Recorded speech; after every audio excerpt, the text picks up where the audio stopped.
Advisor 3.0 is back. Financial planners, are you ready? One day, over 20 game-changing sessions. On May the 15th, 2025, London is the place to be if you want to shake up your skills and network with the very best. Oh, did I not mention? National Tim Peake is a headline speaker. Yeah, that Tim Peake.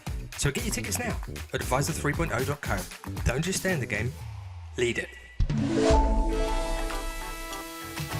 This is Advisor 3.0, a show designed to help you as a financial advisor elevate your professional practice, transform your clients' lives, and take your business to the next level. I am Abraham Okusoya.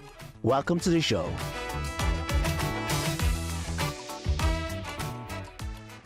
Much has been said about the aging advisor population. And with good reasons. The average age of a financial planner in the UK is supposedly 57. It was 57 10 years ago, so I don't quite understand how that maths work.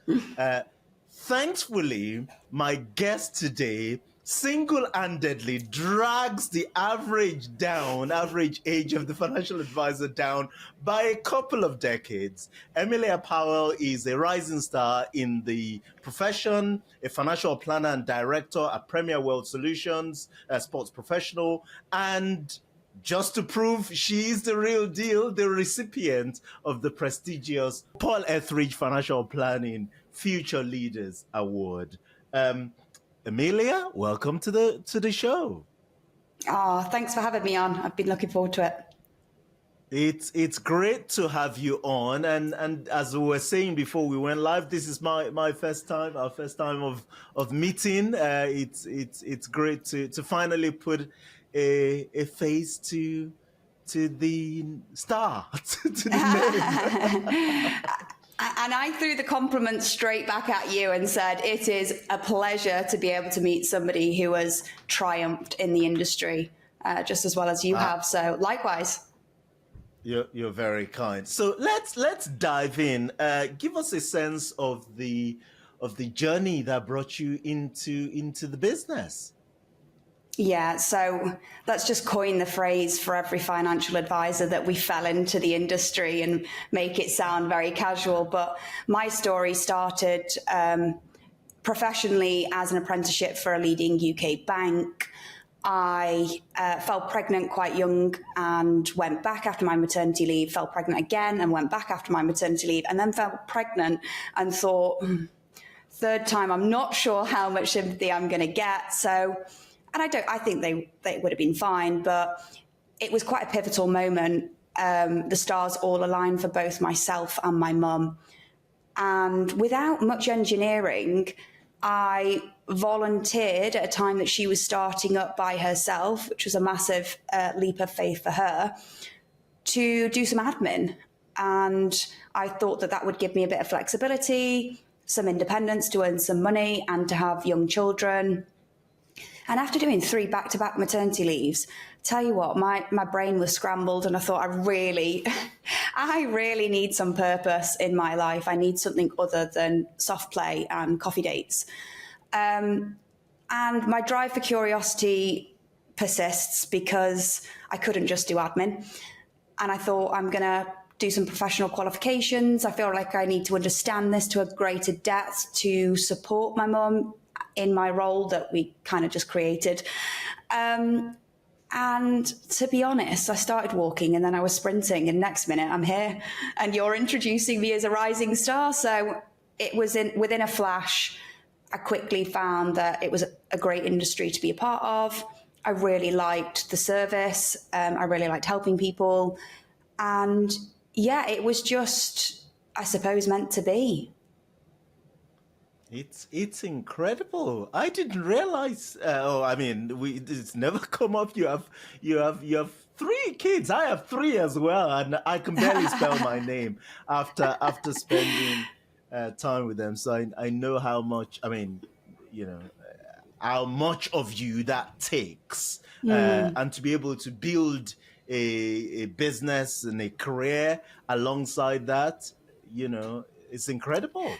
I remember going to one of my exams and I was 38 weeks pregnant, and I walked into one of those CII exam halls with this massive, very intense pregnant belly.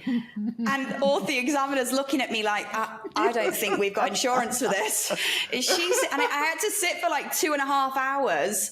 And any ladies that have been pregnant know not weeing for 2.5 hours is pretty intense. And I had to focus and I was hungry. And so, yeah, and then I had a newborn baby and I carried on doing the exams and things. But I found that it was a bit of solace. I found me in doing it all. And I'm sure we'll touch on it later, you know, why do you work? Why do you do what you do? But I never found it a struggle. I really enjoy what I do. So it sounds crazy on reflection, what I did in the circumstances, but it was actually a nice break. Why do you do what you do? Why leave it till later? Let's just go there now. Why do you do what you do? So I touched on this on TikTok. I did a video the other day about my why. And I have been with my husband, who is a professional footballer in the UK, for 14 years. And I have followed his success and supported him through triumph and falls and uncertainty. And it never mattered how much I seemed to achieve. It was always inferior to what he had done. And he is that 0.000, whatever the decimal place is, percent, that has achieved greatness in football. And that is like a statistic that every boy and woman hopes to go on to achieve. So I think where it comes from is a deep-rooted insecurity that I'm not seen and I'm not valued and I'm not potentially respected in my own. I'm just the wife of him or the mother of his children. And there's lots of instances through our lives where people have made that quite clear. So I think that gives me a lot of fuel to my fire to, in a nice competitive way, to beat him. I want to be better than he is. And I think a little bit of competitive rivalry is a great motivator. But if I'm being really honest, it probably is deep rooted in insecurity of, you know, I want to be seen and heard too. And maybe that's ego driven or maybe not. But it drives me forward to do things for the right reason, but also, you know, as a woman and a mother, to just prove that you are capable of doing it. That's incredibly moving. How did you navigate that move from being an administrator to actually, you talked about the qualifications, that's one side of it, but actually sitting in front of clients and advising, you know, and at the same time being a mother and all the other, you know, a wife, partner, all the other things going on. Talk to me about that navigation or that transition from, you know, admin to advice. Yeah, you're right. There is a big distinction really in accountability and everything else that you take on. And I see that in two parts. The first, the practicalities of being an advisor whilst being a mum and a wife that really needs to stay at home because of the spouse's profession. And secondly, the actually learning how to, it's another skill set of becoming an advisor. And I'm happy to cite failures that I had made along the way when I first went into a client meeting. But on the first point, I would say that I'm in a fortunate position that we were able to put the children in nursery for a few days a week, which gave me some headspace and some quiet time to just learn and hone in my skill and do my exams and answer emails.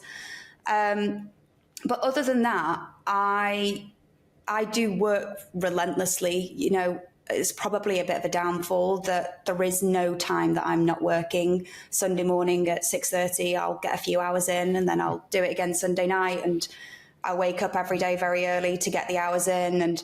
But that comes from, and I don't want to glamorize that should be somebody's normal, but that's just what works for me. And that is the sacrifice I have to make because I want to be good at what I do and I want to provide a service to a client and I want to push myself professionally in other areas. So ultimately, one of the resources that I don't have in abundance is time between being a mum, being a wife and working. So I have to work my clock efficiently. And then the second point of actually becoming an advisor, I think there's definitely great people around me and I looked to them, some inspiration from the industry. I asked a lot of questions of the industry. I think I went on the Real Advisor podcast not long into my advising career and was asking questions of people that had been doing this for a long time. And I was never afraid to ask those. Why do you do it like that? How do you do this? How can I maximize the efficiency of this element of the job role? But one of my most pivotal things, and I think you always learn from failure better than you do success, I had an introduction to a client who would on paper have been perfect. And I was so excited by this introduction. And it was very early on. I think I'd just been signed off on CAS. So, it was very early on. And in a small business, we aren't governed by loads of processes because it's only me and my mum advising. So she kind of just said, yeah, go for it. These are, here's the fact find. You need to make sure you've given your card and done all the regulatory things and introduce yourself. And I came away and it never converted to business. And that was like a dagger to the heart. And why? What did I do wrong? And pondering and that self-reflection, I think if I look back, I would never do this again, but I learned from this mistake. I spoke at the client. I was giving them all of this information, quite heavy technically. I mean, not, but, we were talking about products and how markets work. And it was probably just information overload. And they thought, Jesus Christ, where's the cork? Because this girl does not shut up. So there's no way I need her as an advisor. And I've never done it again since. And I really wallowed in that. I felt like I'd failed and I felt like I didn't do myself justice. And along the way, people like Next Gen have introduced me to different trainers that introduce this process of onboarding people, this very clean and efficient way of how to embed a good client journey. And it wasn't what I did. So, that is one failure that really resonated with me when I'm becoming an advisor. And I feel like my conversion since then has been, sounds very salesy, but it has been really good. And the client talks and I listen and guide and empathize. So, but that was definitely one of the challenges I faced when I was coming in because I didn't know and I didn't have many people directly around me to ask. Wow.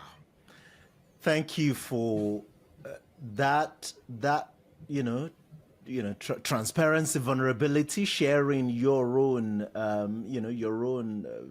failure or what actually didn't work. That's very, very humble or humbling. So give us a sense of the business today, Premier Wealth, or the sports professional. How is that the business stack up? I know you started the business with your mom in the business. Give us an insight into how the business is set up and structured today. Yeah, so when I accidentally fell into admin, it was Premier Wealth Solutions Limited. And my mum has been in the industry for a while, so that was founded with a body of clients that have kind of pledged their allegiance to her and the advice and the relationship they'd got. So in some ways, we started in a really fortunate position. Some that advisors starting out that I speak to now don't have the luxury of that stability of some income being generated. And I came in in my naivety and that imposter syndrome, that voice in your head, and I said, I just don't know if your clients will resonate with me. I don't know if they will see this young, energetic, abundant person and think, what on earth what can you offer? You know, Jackie's very good at what she does. And that was never a narrative that actually played out. And when I met every single one of my mum's clients, they have respected and worked with me, and never have I been made to feel inferior to her. But that whole imposter syndrome led me to think, I need to identify who are the best people for me to work with. And I'd been fortunate to have a few areas of my life, not necessarily business owner at that moment, but in sport, to have gone through this very weird journey on a sideline, and observe some of the challenges that sports professionals face. And it led me to create the subsidiary brand of Sports Professionals, which I flagship and run, and actually involve Nick, my husband, with quite actively. So that's kind of the backstory about where the two tree branches came from for the business. And give us an insight into the financial challenges of professional football. Interestingly, I had a podcast session last week with another financial advisor who specializes with working with just professional footballers, and we were talking about this challenge that they have, inverted financial life that they have, compared to the average Joe Blogs. Give us an insight, your insight into that side of things. So I can obviously speak from experience, and also sort of annotate what I see with clients. But when myself and Nick were first together, he wasn't playing for a Premier League club. And he later went on to secure that contract, which meant a very, very big payday for somebody that was 18. And I think that there's so many avenues you could explore here, but it totally distorts a version of reality at 18. You go on to earn a very good sum of money, which brings its own responsibilities.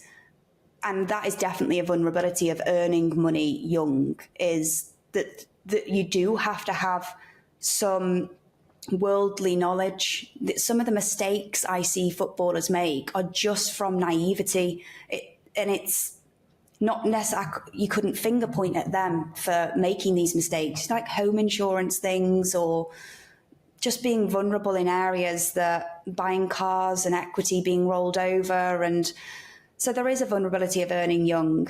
And beyond it just distorting your financial reality of what it takes to earn money in the normal society and how long that can take to hone a skill, is also the emotional distortion that a lot of things change at that point. A lot of people see you as a version of yourself that you hadn't become accustomed to. You are now a wealthy individual earning a lot of money. There is an expectation from society. There is expectation, sadly, from members of your family that you will support them. And I think it can just be really challenging. And at a time where there's not every footballer I've worked with has the family dynamics to support and guide them through that, or the other professionals to guide and support them through that. So yeah, success definitely has a cost. Okay, what have we got? 700 advisors, 20 sessions, May the 15th, 2025 at London.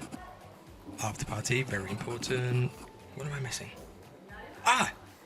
You! Yeah, you! Listening to this.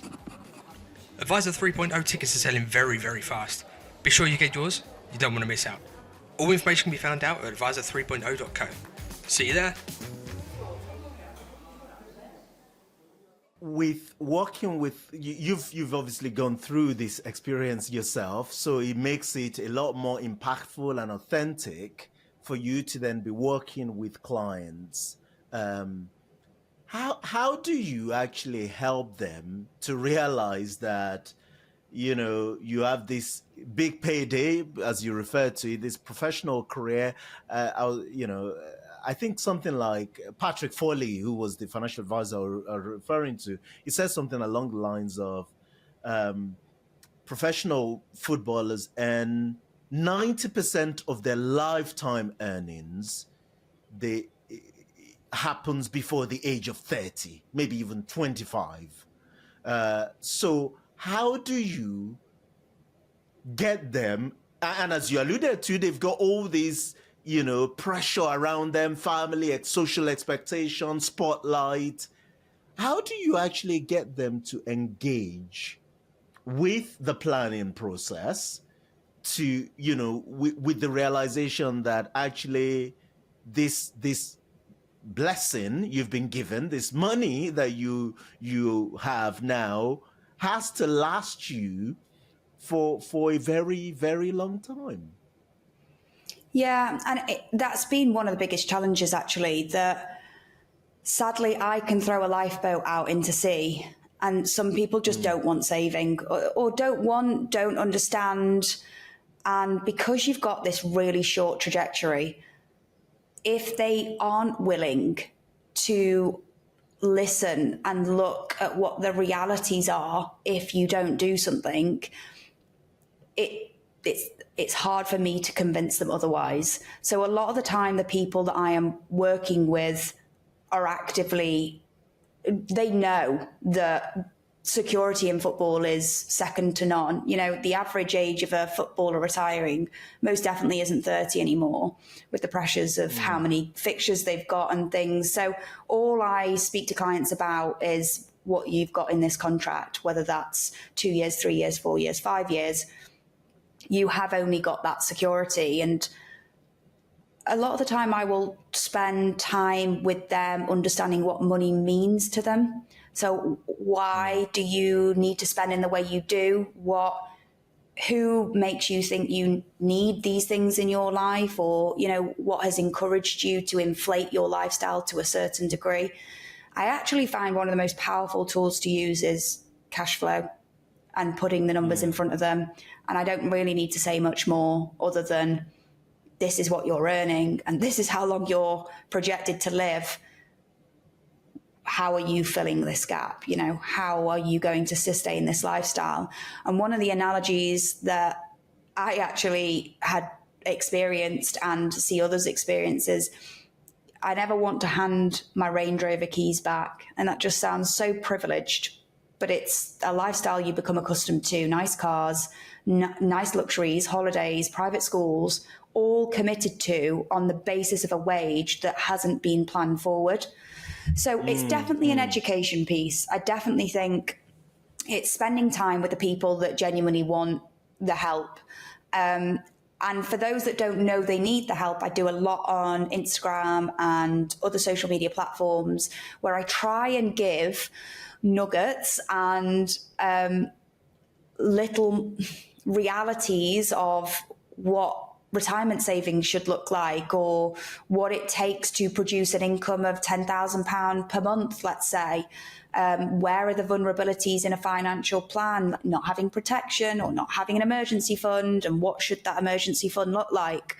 And I have found that being acutely there on those platforms that footballers are more active on has definitely helped. Some people come to me and say, I didn't know that, or I didn't understand that.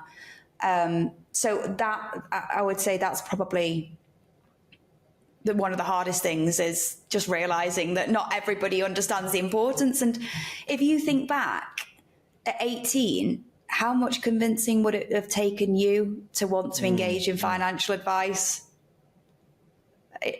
Me and Nick, when we were at that age, you feel invincible. You are, life's for living at that age. So it's definitely a very different journey to those that I work with in their 40s, 50s and 60s. So you alluded to social media earlier on, and you're very active on social media, in Instagram, and you have talked about this concept of social debt.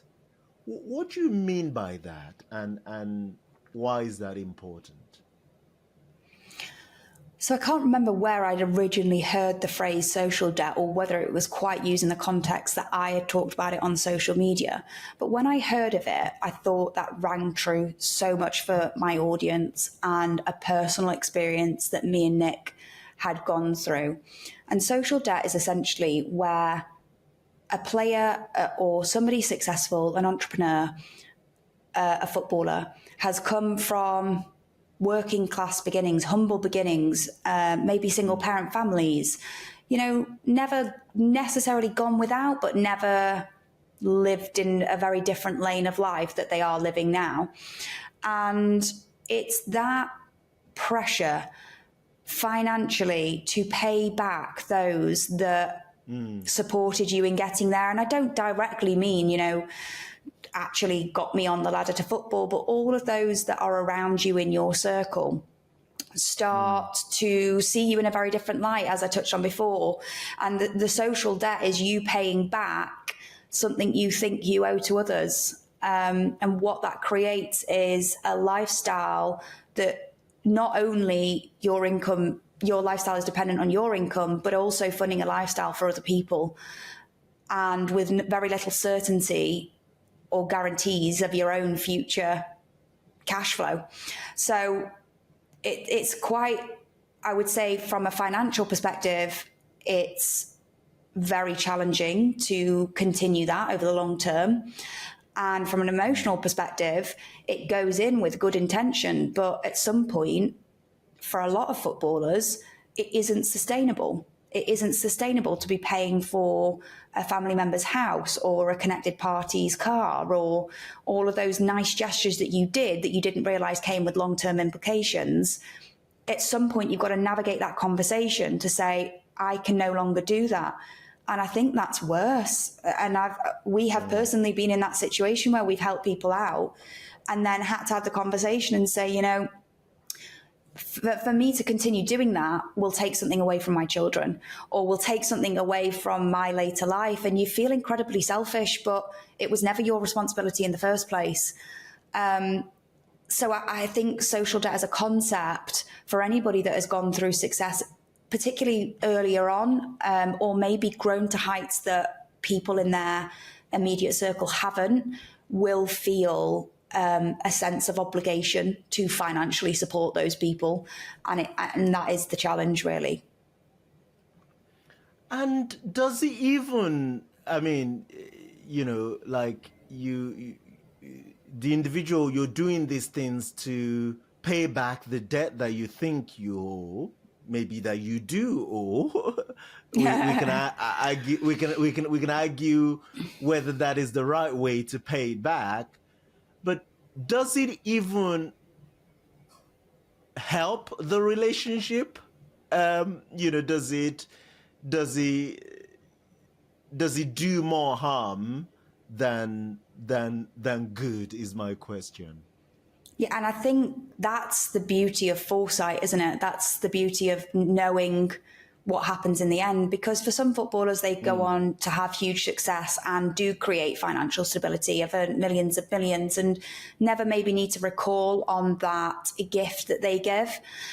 But for others, and I would say a good majority of professional footballers, they do need to. And you don't know. The problem with football is you have so little certainty and control over any direction of your career. And something that I always feel very defendable of footballers is this is sort of voiceless asset that is traded and valued with no sort of human empathy. And you don't have the certainty of your income and earnings. So you're right. If at some point you have to recall the generosity that you once felt you could give, then people wrongly are going to be a bit aggrieved, because they're going to think that that was given to them indefinitely, and it's not affordable. I want to talk a little bit about your experience in as a financial advisor in the profession and indeed the wider industry. I alluded to this point earlier on, like you're not gonna like me for saying this, like you're in this like two categories of people that are so only 18% of financial advisors are women. And I don't know what percentage of them will be under the age of 35 or whatever. So you'll be in a niche. How have you founded that? What do you think are the obstacles, the challenges to getting more younger people into the profession, and indeed younger women into the profession?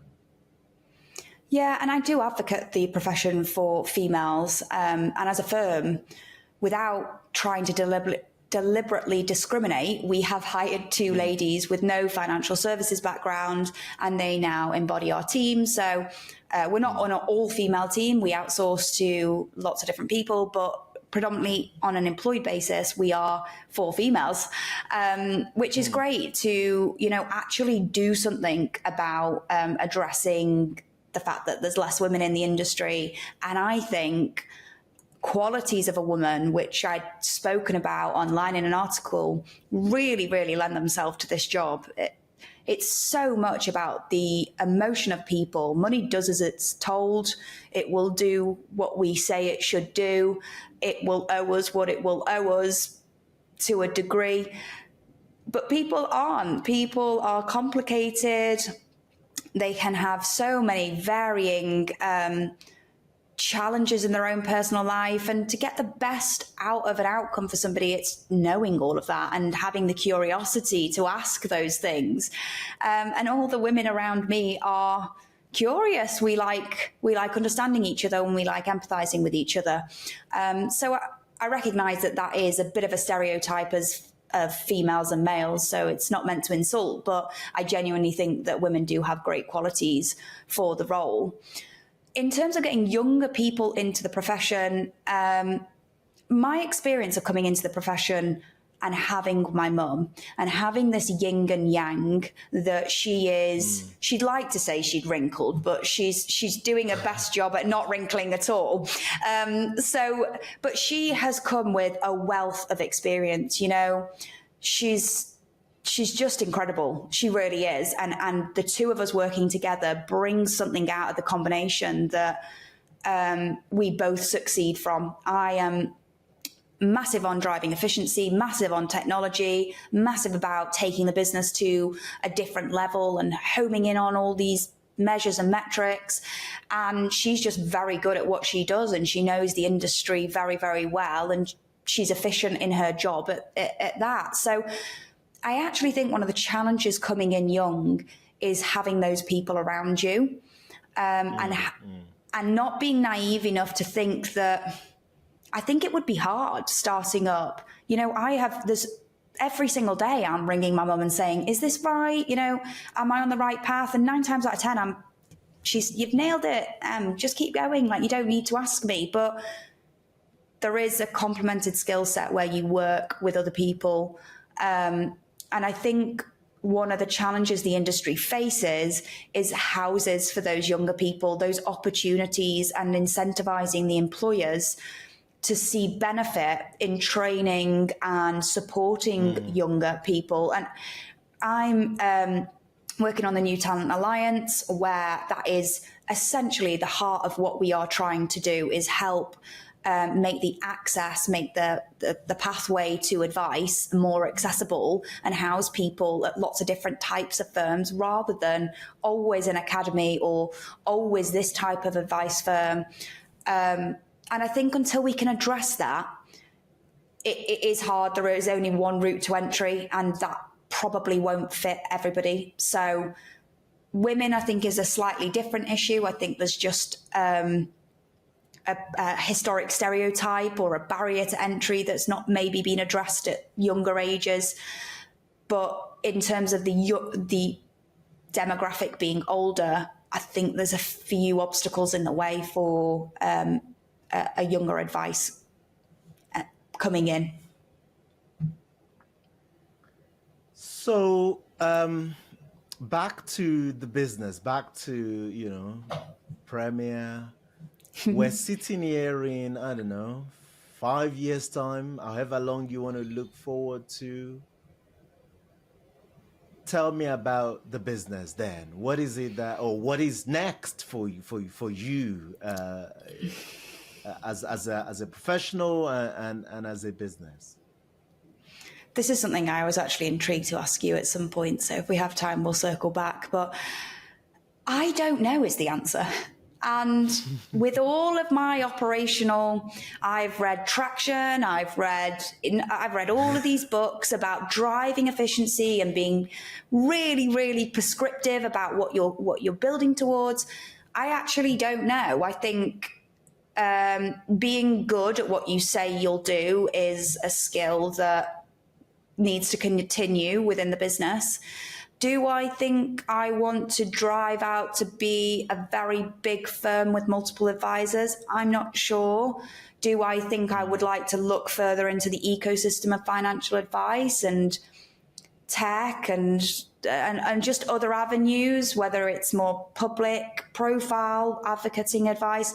I really don't know. But my mantra is don't worry about not knowing, just say yes to everything, and along the way you'll stumble across something that was kind of meant to be. And my pathway to finding this career was very much the same. I just said yes and led with curiosity, and I found something I enjoyed doing. So it's very easy for some people to map out what 5 years looks like, and it's a continued challenge of mine to actually know what am I measuring against? What is good? I don't know, because I don't know where I want to go. And is that okay? Well, it's kind of have to be, because I still don't know where I want to go. And I wonder, when you came in, did you have that clarity of vision of where you were going to go and where you are today? Was that in your 5-10 year plan? Yeah, I have everything. I had everything mapped out. No. I mean, I agree with a lot of what you said, in the sense that, there are periods, in one's life when you genuinely don't know what is next, and or don't have a high level of clarity about how far something might go.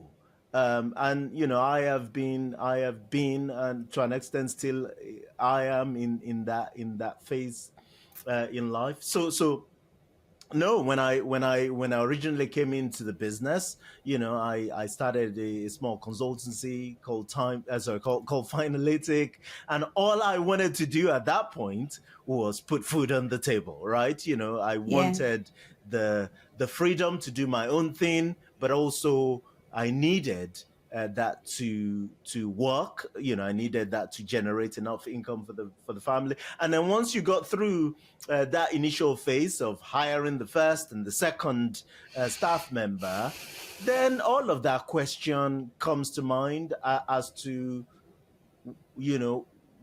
what can I really do? What gap can I fill? What problems can I solve in the wider profession or business or industry?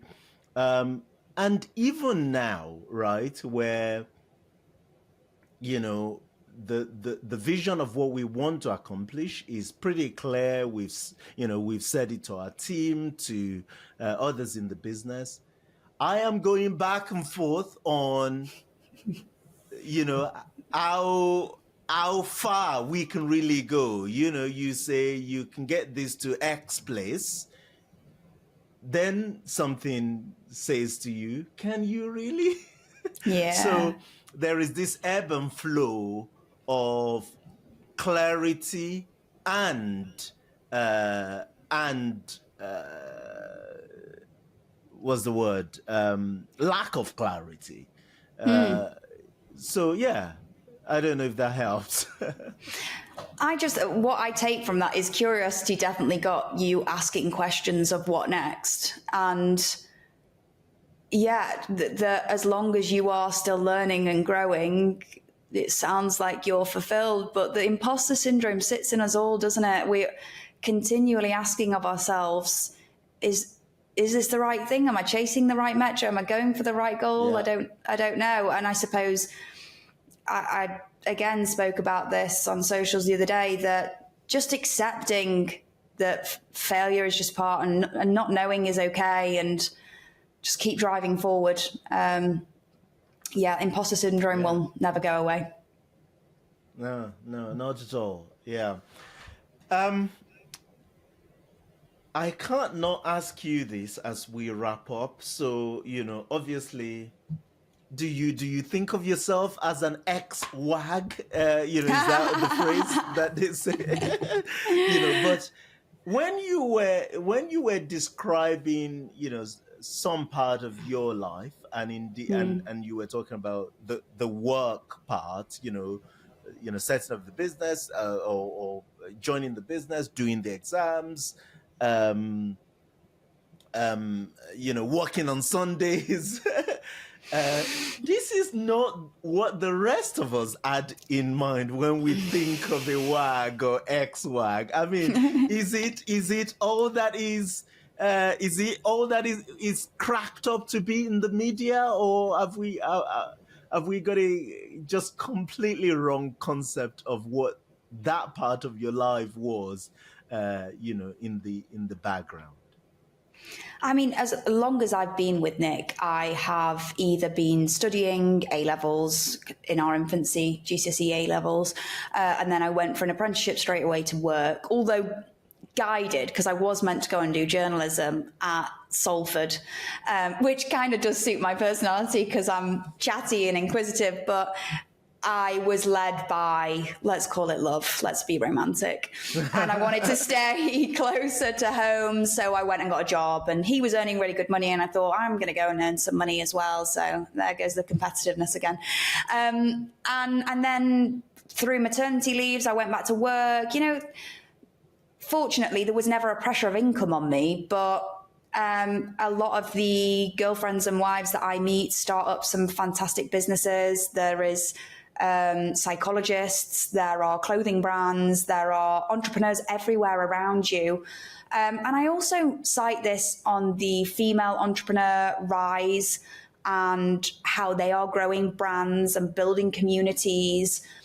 And I just think it's totally shifted. I think women have realised, and I hate the gender debate, so I don't want to play on those emotions, but I think we've just realised that you can do both. You can be a mother, you can be a wife, and you can also have your own calling, whether that's remunerative or other, just for pleasure, then go and pursue it. So I don't actually like the phrase wag because I think it's historically been a bit derogatory to women, and there's only a very few in the minority that don't need to actually work. A lot of the wives and girlfriends do have to work and will work and do an inverse, a bit like me and Nick, where there's lawyers and their career will rise as the players kind of slips away. So I don't know. I'm guessing that it's glamorized as I'm shopping and lunching every day. Is that kind of the impression? I mean, and that's exactly my point. It is crazy. Why is it that we don't? I'm not just saying this. I pay no attention to these things, right? I don't even support any football club. Sorry, I don't support any football club. I don't watch any on Sundays or wherever. I would watch national football, so I would watch, the World Cup or whatever. England, yeah. But England, well, I will start supporting England and Nigeria when they're in the game, and invariably Nigeria will drop out. And like my daughters are always England throughout. So oh, bless and then I them. would join them on that band. But all we hear about, we don't hear all these things that you talked about, starting their business, the entrepreneurial side of things, all that stuff. Maybe I'm just completely naive, all we hear about is like, the glamour, the bickering, people taking one another to each other to court and all that nonsense. But very little about, certainly. Maybe I just don't read or follow the right media to get exposure to that. So hence I had to ask. Yeah, no, and I think again, it's just a narrative that sells in the newspapers. So let's heighten the label with feuds and things like that. But the good majority of wives and girlfriends that I meet are normal women that kind of recognise their husbands are doing something a bit crazy. But and a bit of an obscurity of football is that you earn very well very young, but you also mature in your life aspirations quite young. So I had my first child, I fell pregnant at 21 and then had 3 children within 3.5 years. So that was just like some sort of conveyor belt that I'd internalized. And we bought a house very quickly, and we could mature because we had the funds to do so.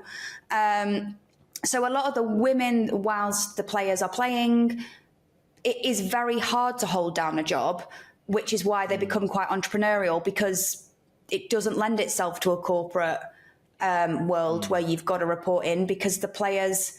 I remember one instance, I was sat on the sofa with Nick late at night and he said...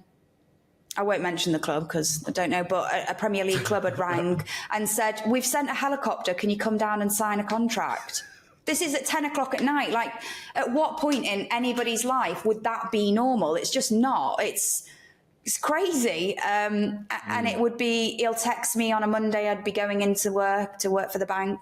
And then he'd text me and say, "I've got next week off, should we go to Dubai?" And it's just, and it's an exciting lane to live in, but it's not normal. Yeah. And even the role in itself is not, like, if Nick has a grievance, there isn't HR saying, "Come and sit with me and we'll talk about how you feel." Like, that isn't his world either. So it's so unparalleled that I think some of the women would struggle to hold down a job and raise a family. And that isn't born from them wanting to live off. And I'm not, maybe there's an exception to that, but something has to be stable at home, and if it's not the player, then it's often the wife kind of sacrifices for that. And I'm sure there's a whole other conversation about that you could go into, but yeah, that's my 2 penny. Fascinating stuff. Is there anything I should have asked you that I didn't ask? No, I mean, there's probably chapter 2, isn't there? Because there's a whole host of other things, but no, I think that was probably a really good chat. Good. I have thoroughly enjoyed our conversation. I have been educated. There are things that I didn't know, about this. So thank you, Emmelia, for your time. Thank you for your wisdom. Thank you for coming on the show. It was a pleasure. Thank you for having me.